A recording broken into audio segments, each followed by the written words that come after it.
Hello, and thank you for joining me on another episode of the Tech Exec podcast, where we triple your impact per engineer. As always, I'm your host, Aviv Ben-Yosef, advisor and consultant to tech executives worldwide. And our subject today is grown-up conversations. First of all, let me say that if I'm coming off a bit scratchy, I apologize. I've got COVID, it turns out. But I didn't want you all to miss out your weekly dose of this podcast. So I'll try and keep this short as always, and you focus on the message and not on how I sound. Now, grown-up conversations. I think that as a whole, we know that we can have real, deep, meaningful conversations and discussions at work about certain topics.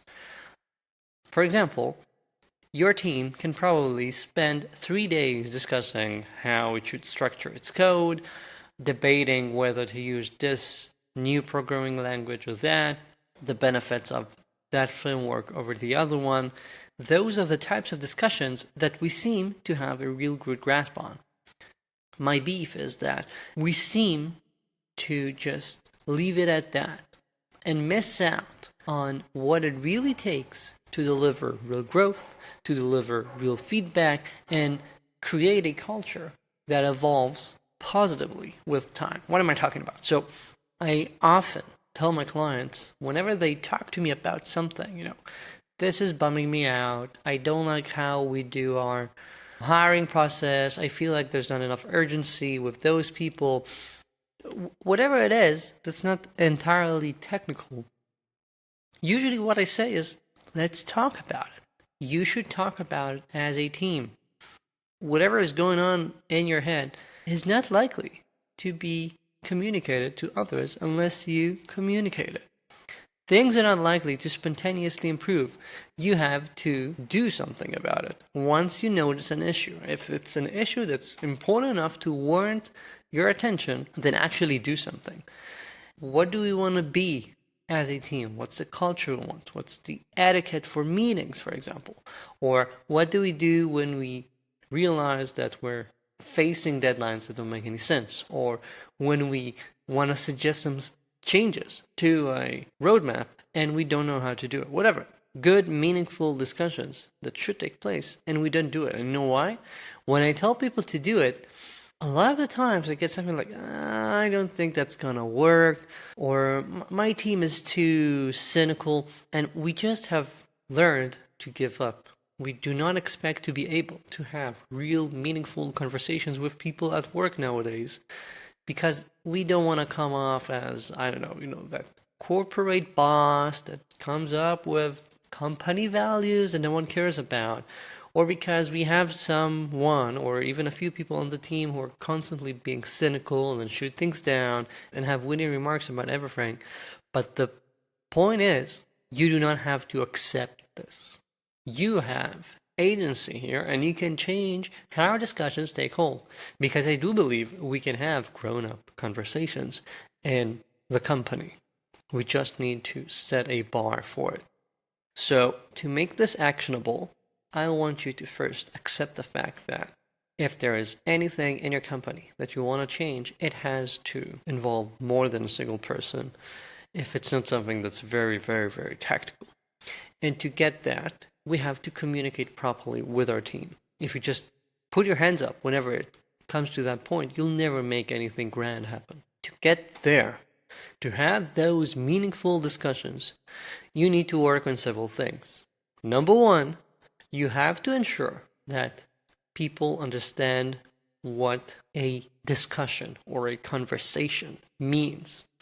For example, if you have some people who are quick to come in with remarks or shoot things down, I like to start by asking for a suspension of disbelief or setting some ground rules as we start a discussion so that we create a safe space for everyone to actually talk. Number two is that you have to lead by example.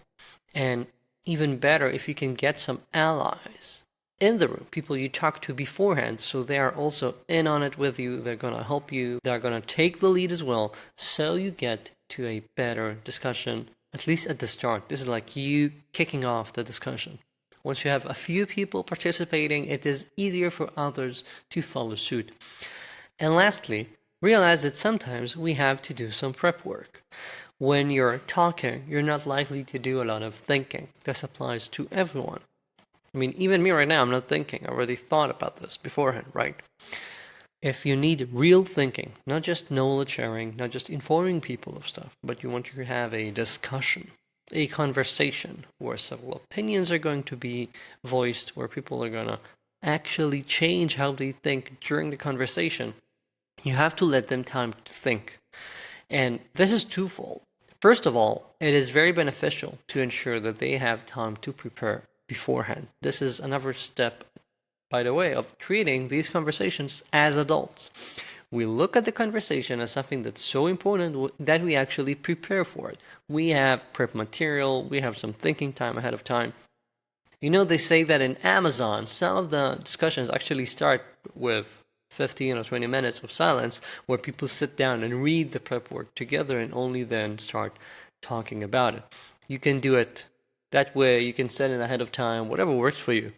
But this is crucial so people actually discuss thoughts and not just talk a lot as a mechanism to learn about the subject.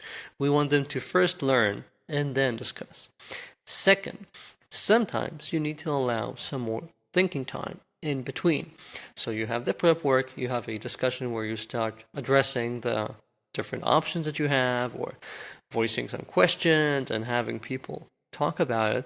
But then, especially if we're talking about changing some people's minds about it, making decisions that are not trivial, sometimes people need some more time. And for example, when I do strategy sessions, I always say we're going to do it 2 days. We have a session one morning and a session the next morning. So people actually get some time to think about things, to see where things settle. You might need the same. So be prepared to say from the get-go, if it's a big enough discussion, that the point of the first session is to go over stuff, and only the second session will be around getting a decision made, for example. And this, my friends, is how we treat discussions as adults and create an adult culture where it is fine to talk about stuff. I trust you, and then we can do it. You just need to decide that you are willing to go through the first step of discomfort. After all, feeling uncomfortable is just a sign that your old comfort zone is having a hard time keeping up with you. This is a great line I picked up from the book Soundtracks, by the way. That's it for this week. Thank you for joining me. If you have any questions or comments, feel free to reach out to me. My email is in the show notes. If you haven't yet, do subscribe to my newsletter. It's the best newsletter online for tech executives. The link to that is in the show notes as well. Thank you. See you next week.